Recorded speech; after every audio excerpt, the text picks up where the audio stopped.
तत्पाद सलिलम यथा। गंगा मैया का दर्शन करने वाला भी मोक्ष पाने का अधिकारी हो जाता है, उसे भी अधिकार प्राप्त है मोक्ष प्राप्त करने का। स्पर्श करने वाले का भी कल्याण और आचमन करे उसका भी कल्याण। उसी तरह से भगवान की कथा सुनने वाला भी धन्य हो जाता है, अपने जीवन को पवित्र बना लेता है, मोक्ष को प्राप्त कर लेता है। और बोलने वाला भी और उसके संबंधी जितने भी हैं, अगल बगल के भी लोग भी अपने जीवन को धन्य बना लेते हैं। ये महिमा है। तो ये बात अब नहीं समझ में आ रही है कि शिव जी की कथा में महिमा है कि वासुदेव जी की कथा में महिमा है।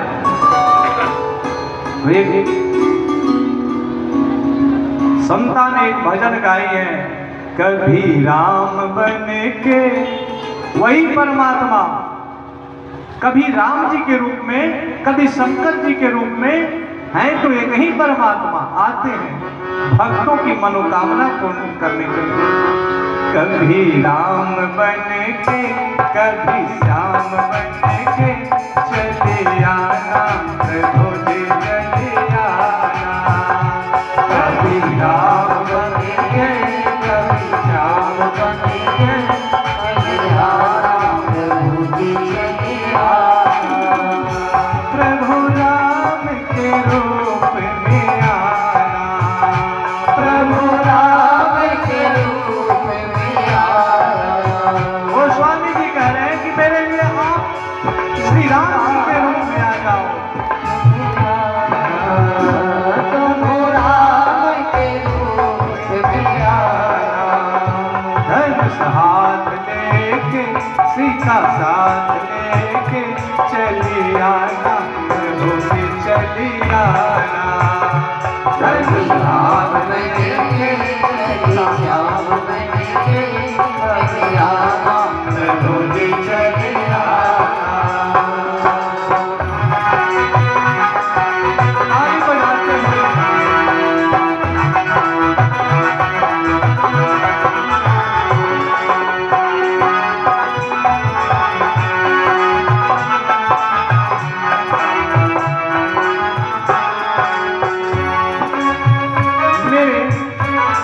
भाव देखिए, गोस्वामी जी से किसी ने पूछा कि आप प्रभु को श्री राम रूप में क्यों बुलाना चाहते हो? तो गोस्वामी तुलसीदास जी ने कहा कि कहीं अभिमान रूपी रावण मेरे हृदय रूपी भूमि पर आकर के रावण राज्य लागू न कर दे, इसलिए प्रभु आप श्री राम जी के रूप में आना और धनुष बाण लेकर के आना कि अहंकार मुझ पर विजय न पा ले, और सीता मैया को साथ लेकर के आना। प्रभु राम के रूप में आना, प्रभु राम के रूप में आना। धनुष हाथ लेके सीता साथ लेके चले आना प्रभु जी चले आना। हाथ लेके सीता साथ लेके चले आना प्रभु जी चले आना।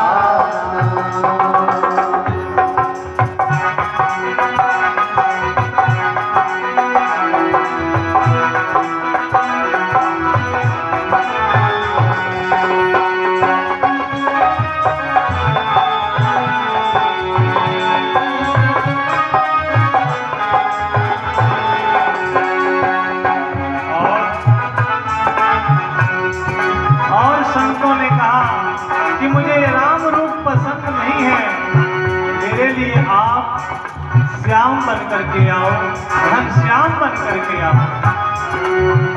प्रभु श्याम के रूप में आना, प्रभु श्याम के रूप में आना, प्रभु श्याम के रूप में आना, प्रभु श्याम के रूप में आना।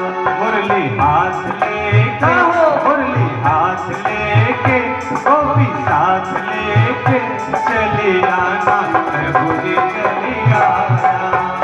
मुरली हाथ लेके गोपी अपने चले आना, प्रभु जी चले आना।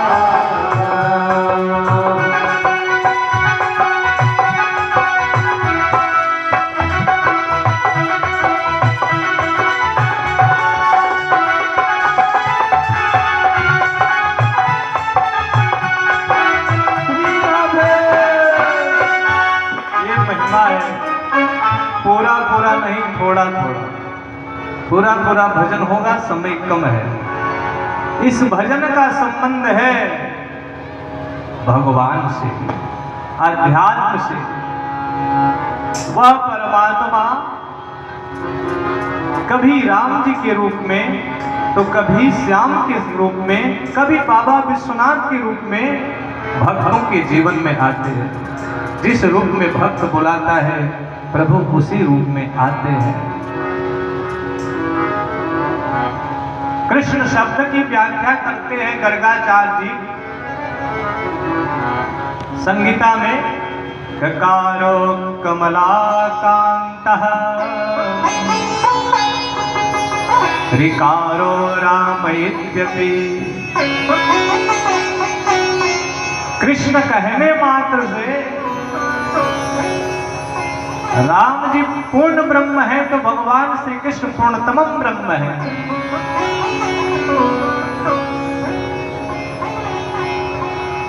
पूर्णतम ब्रह्म की कथा की महिमा है।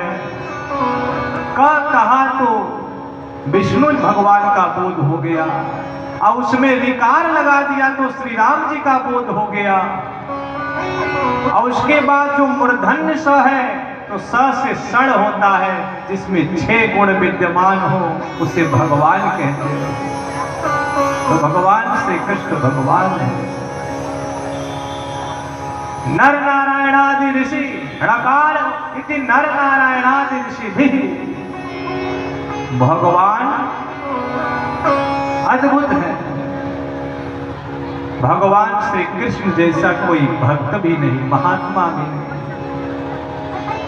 किस तरह से भक्ति मार्ग पर चलना चाहिए, भगवान द्वारिकाधीश भी विश्वनाथ जी की पूजा की है।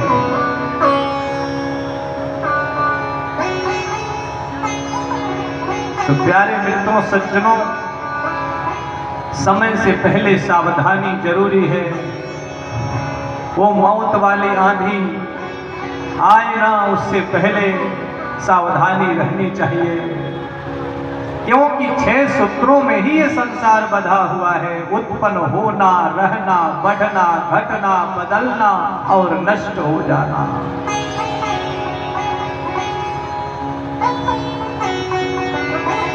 एक पंछी वो है जो संसार के वृक्ष में हरियाली देने का कार्य करती है, वो पंछी आत्मा है।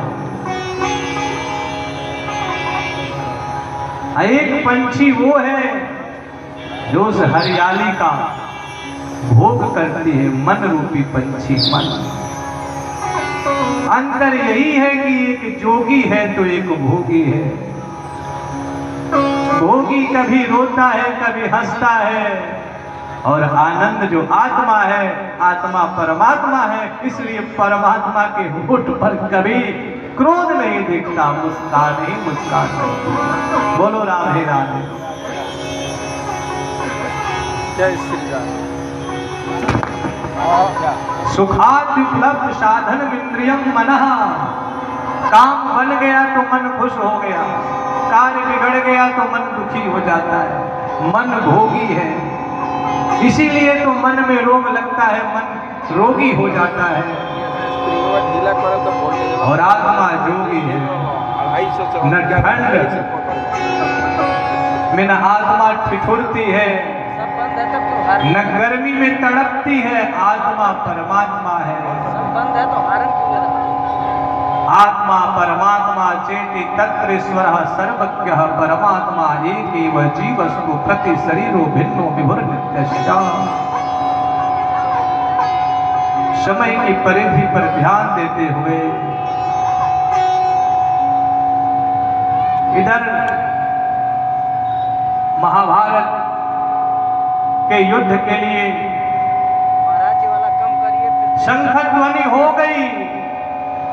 तब तक श्री हनुमान जी कहते अब मेरा क्या होगा, मेरी तो आदत है सत्संग सुनने की। बोलो राधे राधे। बात बिगड़ गई। शांति दूत गए थे भगवान श्री कृष्ण, दुर्योधन ने स्वीकार नहीं किया प्रस्ताव, तो महाभारत युद्ध की घोषणा हो गई। भगवान के पास दुर्योधन भी गया, अर्जुन भी गए। बहुत सारी बातें हुई। जाने आने का भी ढंग होना चाहिए कि महात्मा के पास कैसे जाना चाहिए। कुछ लोग होते हैं कि महात्मा के पास, महात्मा नीचे बैठे रहते हैं, स्वयं सिंहासन पर बैठ जाते, कुर्सी पर बैठ जाते। क्यों बैठते? शिष्टाचार की कमी होती है उसके अंदर, धर्म शिक्षा की कमी रहती है, तो स्वामी से ऊपर बैठने की चेष्टा करता है। महाराज अर्जुन भी गए, लेकिन अर्जुन गए तो भगवान के चरणों में बिठ गए। तो भगवान के चरणों में बैठने से लाभ होता है और भगवान के सिर पर बैठने से हानि होती है। चाहे कोई कितना भी प्रिय हो, लेकिन यह सनातन धर्म का संविधान है प्यारे मित्रों। महापुरुषों के सिर पर बैठने से कल्याण नहीं, महापुरुषों के चरणों में बैठने से कल्याण होता है। आप ही बतलाओ ना, श्री हनुमान जी जैसा प्रिय भगवान का कौन है? भक्त सबसे प्रिय भक्त श्री हनुमान जी है ना। और हनुमान जी मानो लीला किए, एक बार संविधान को तोड़ दिए कि मेरे साथ देखते हैं कि भगवान ये नियम लागू करते हैं कि नहीं। भगवान ने कहा सबके लिए एक समान, चाहे मेरा पुत्र ही क्यों ना हो, मेरी भुजाएं ही क्यों ना हो, संविधान को मेरी भुजाएं तोड़ेंगी तो मैं इन भुजाओं को काट दूंगा। भगवान ऐसे निर्णायक है, ऐसे जज हैं जो केवल नियम बनाते नहीं, नियम का पालन भी करते हैं। इसीलिए तो वे ब्रह्मा विष्णु महेश कहलाते हैं। रचना भी करते हुए ही पालन भी वही करते हैं, और कहीं त्रुटि हो जाती है तो संहार भी वही करते हैं। मित्रों, अब तो बात बहुत गड़बड़ हो गई। दोनों आए भगवान के पास, कोई बुद्धि से ठगने का प्रयास कर रहा है तो कोई श्रद्धा से अपनाने का प्रयास कर रहा है। दुनिया में बुद्धि से काम नहीं करोगे तो दुनिया में ठगे जाओगे, और भगवान के दरबार में बुद्धि से काम करोगे तो फिर हानि मिलेगी। यहाँ श्रद्धा की जरूरत है, कथा में श्रद्धा की जरूरत है। हम लोग करते क्या, गलती यही कर देते हैं, जहाँ बुद्धि की जरूरत रहती है वहाँ श्रद्धा से काम लेते हैं, और जहाँ श्रद्धा की जरूरत रहती है वहाँ बुद्धि से काम लेते हैं।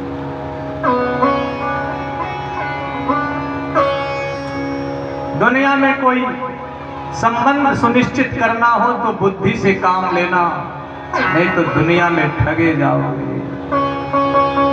और कथा में आओ तो फिर श्रद्धा से सुनो,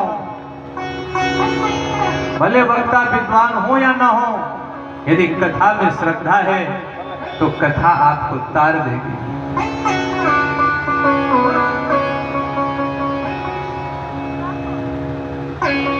अर्जुन ने श्रद्धा से कहा, भगवान आपको मुझे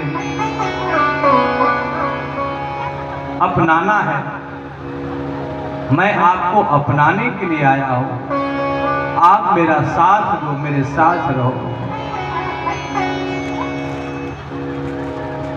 भगवान ने कहा, दोनों पक्ष के लोग आए हुए हैं, मैं तो समदर्शी हूं। दुर्योधन तुम्हें क्या चाहिए? तो दुर्योधन ने कहा, आप किसको क्या दोगे पहले ये बतलाओ। तो उन्होंने कहा, देखो किसी को हम सेना दे देंगे, कुछ अस्त्र शस्त्र दे देंगे, महाभारत में युद्ध करना होगा तो उसको अस्त्र शस्त्र दे देंगे, और एक तरफ हम रहेंगे, हम तो अस्त्र शस्त्र चलाएंगे नहीं। कि मुरलीधर मेरा नाम है, भक्तों ने मुरलीधर का करके बुलाया है, तो हम तो मुरली बजाने का काम करेंगे। अब बोलो कि धन की जरूरत है कि धर्म की जरूरत है। अब देखो, कोई धन चाहता है तो कोई धर्म चाहता है। भगवान धर्म है। रामायण मीमांसा में स्वामी करपात्री जी महाराज ने कहा, रामो विग्रहवान धर्म। तो कृष्ण में भी तो राम है। भगवान श्री कृष्ण सनातन धर्म है। तो दुर्योधन ने कहा, हमको धर्म नहीं चाहिए, हमको तो धन चाहिए। तो धन की कामना किया, सेना मांग लिया, अक्षौणी सेना, बहुत बड़ी सेना, 18 लाख से भी अधिक संख्या में वो सेना, और हाथी घोड़े भी मांग लिया, कुछ अस्त्र शस्त्र भी लेकर के आए सैनिक। अब इधर तैयारी चलने लगी और इधर भगवान श्री कृष्ण अर्जुन के साथ जाते हैं, शंख बजाते हैं कि अर्जुन युद्ध करो, अपना कार्य करो। चारों तरफ भीष्म पितामह जैसे मगरमच्छ घेर लिए हैं और 5 पांडव तो मछली की तरह मगरमच्छों के बीच में जैसे मछली भयभीत रहती है, उस तरह से लोग भयभीत हो गए। भगवान ने कहा, इस भय को दूर करने के लिए कुछ न कुछ समझाना पड़ेगा। समझाने का प्रयास किया। हनुमान जी ने कहा, अब महाभारत का युद्ध होगा कि कथा होगी? आप शर्त लगाए थे प्रभु। तो भगवान ने कहा, घबराओ मत।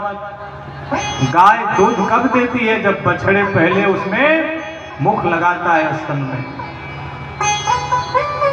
तो भगवान उपनिषद अर्जुन बछड़ा का काम कर रहे हैं।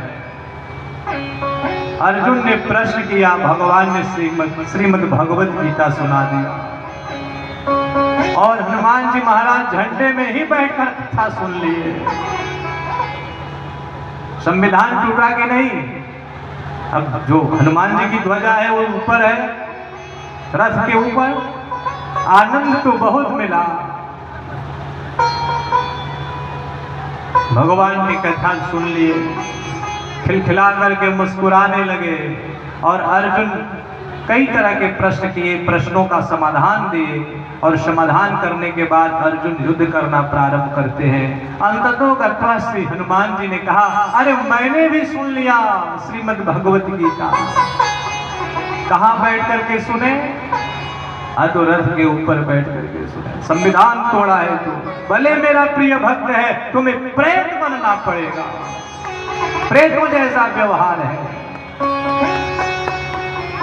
जहां से समस्या उत्पन्न होती है वहीं उसका समाधान भी होता है, लेकिन हम लोग बहुत दूर चले जाते हैं समाधान ढूंढने। समस्या कैसे उत्पन्न हुई? श्रीमद् भगवत गीता सुनने से समस्या उत्पन्न हुई और समाधान भी कथा से ही होती है। समाधान भी कथा के द्वारा ही होता है। तो कथा सुनने के बाद जब श्री हनुमान जी ने कहा कि मैं भी कथा सुना, भगवान ने कहा जाओ तो प्रेत योनि में चले जाओ। तो प्रेत योनि में जाना पड़ा। प्रेत मंजरी नामक ग्रंथ की रचना करनी पड़ी। श्री हनुमान जी ने प्रेत मंजरी लिखा। पिशाच मोचन में उसी प्रेत मंजरी के द्वारा तमाम प्रेतों का भी उद्धार कर दिया श्री हनुमान जी महाराज ने। बोले श्री हनुमान जी महाराज की जय हो। जिस दुनिया में संत जाता है उस दुनिया को सुधार देता है। जिन प्रेतों को कहीं मुक्ति न मिले उन प्रेतों को मुक्ति कहाँ मिलती है? पिशाच मोचन में। उनका नाम पड़ा श्री हनुमान जी का पिशाच मोचन। बोले श्री पिशाच मोचन हनुमान जी महाराज की जय हो। श्रीमद् भागवत कथा सुनने से किसी के पितर लोग प्रेत योनि में फंस गए हों तो उनके पितरों का भी कल्याण हो जाता है। संतन के संग लागे रे तेरी अच्छी बनेगी। संतन के संग लागे रे तेरी अच्छी बनेगी। अच्छी बनेगी तेरी बिगड़ी बनेगी। अच्छी बनेगी तेरी बिगड़ी बनेगी। तुम दिलों बड़े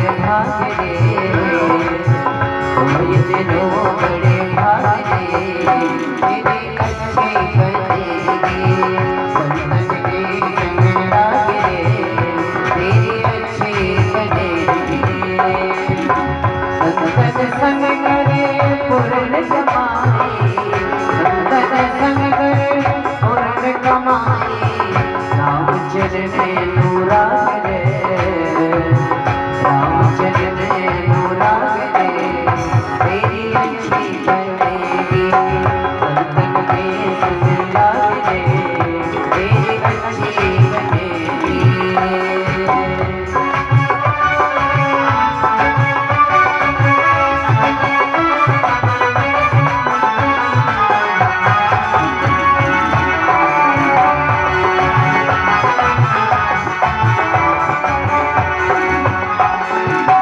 बाबा से तुम्हें हंस करेंगे, बाबा से तुम्हें हंस करेंगे। मिट जाए मुर्गे ताकरे, मिट जाए मुर्गे ताकरे तेरी अच्छी बनेगी। संतन के संग लागे तेरी अच्छी बनेगी।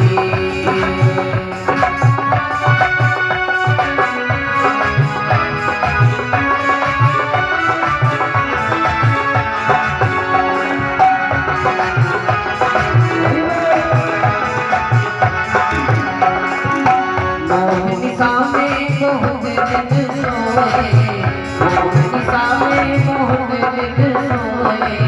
जागे जाग सके तो जागे रे तेरी अच्छी बनेगी। संतन के संग लागे तेरी अच्छी बनेगी। अच्छी बनेगी तेरी बिगड़ी बनेगी, अच्छी बनेगी तेरी बिगड़ी बनेगी। संतन के